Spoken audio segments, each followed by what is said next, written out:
Χαίρομαι ιδιαίτερα που το πρώτο Διοικητικό Συμβούλιο της Ελληνικής Ένωσης Αναπτυξιακών Εταιριών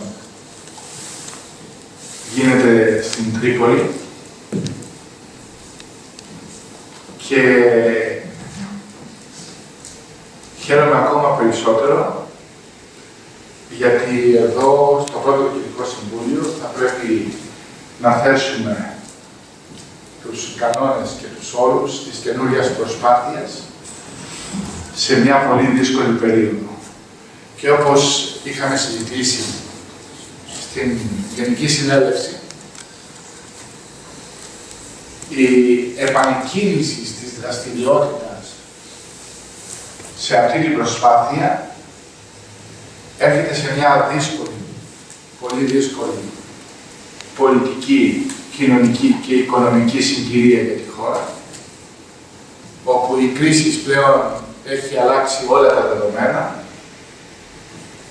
και καλούμαστε να βρούμε τρόπους και ιδέες για να δείξουμε ότι υπάρχει και άλλος δρόμος σε αυτή τη χώρα. Η ιστορία των αναπτυξιακών, των πολυμετοχικών αναπτυξιακών εταιριών στη χώρα είναι εξαιρετικά πλούσια και στο επίπεδο της τεχνογνωσίας, αλλά και στο επίπεδο της μεγάλης εμπειρίας που μεταφέρουν όλα αυτά τα χρόνια που δραστηριοποιούνται. Θα έλεγα ότι ο βασικός στόχος μας είναι στον σχεδιασμό και στην ατζέντα των θεμάτων που πρέπει να ανοίξουμε, είναι να δημιουργήσουμε ένα σημείο πολιτικής αναφοράς και δράσης στην βάση των καινούριων δεδομένων. Και ερχόμαστε να υπερβούμε αυτά που κατά τη γνώμη μας και κατά την κρίση μας αποτελούσαν και αποτελούν το μεγάλο πρόβλημα της χώρας. Ένα από τα σημαντικότερα ιδεολογήματα που πλήρωσε πάρα πολύ η χώρα όλα αυτά τα χρόνια ήταν η ιδεολειψία ότι υπήρξε διχασμός στην ενότητα που λέγεται οικονομία και ανάπτυξης,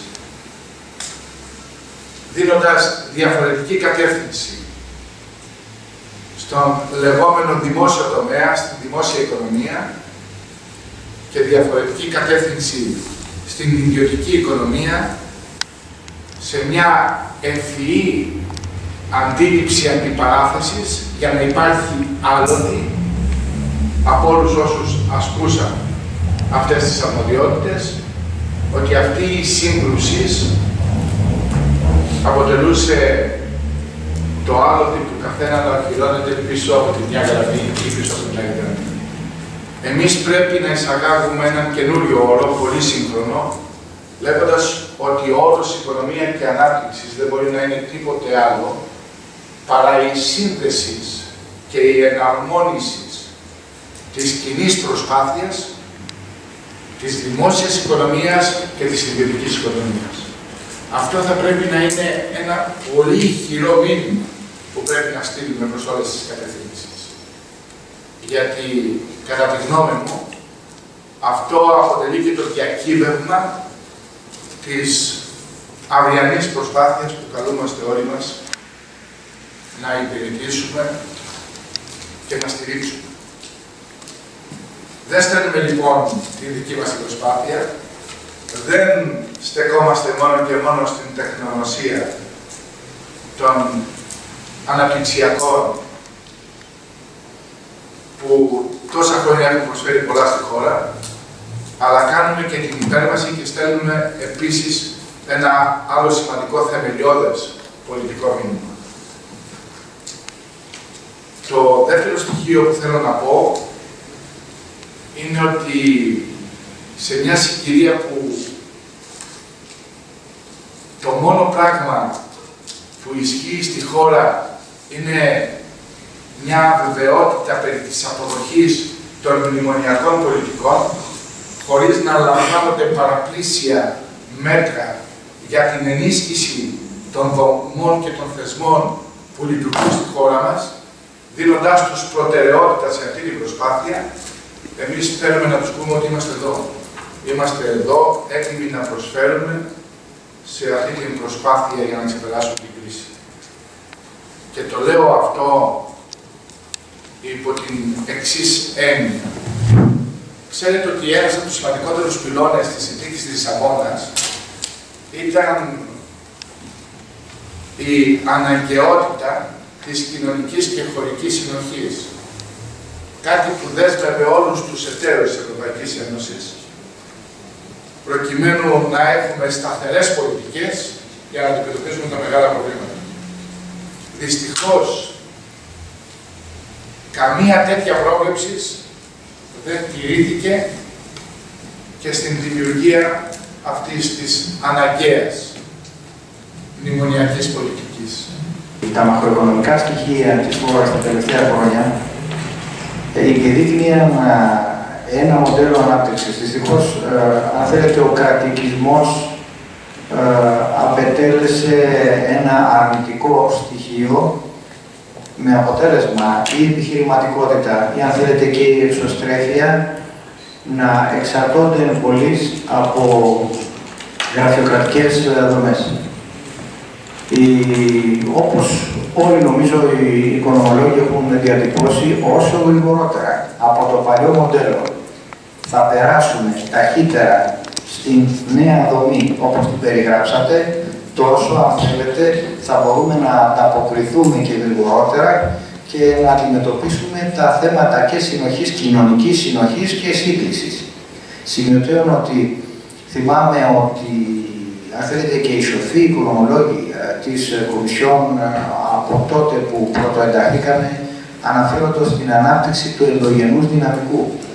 Ήταν δύο λέξεις που μπαίνανε σαν τα μικρά γράμματα στα ασφαλιστήρια συμβόλαια για τα οποία δεν δίναμε σημασία. Μας ενδιέφεραν γενικά οι επιπτώσεις της δημόσιας διοίκησης και όχι η ανάπτυξη, αν θέλετε, του ανθρώπινου παράγοντα. Και πολλές φορές και τα προγράμματα, αλλά και οι άξονες τους οποίους αναπτύσσαμε, είχαν μια στατική μορφή για να ικανοποιήσουν κάποιες κανονιστικές γραφειοκρατικές διαδικασίες.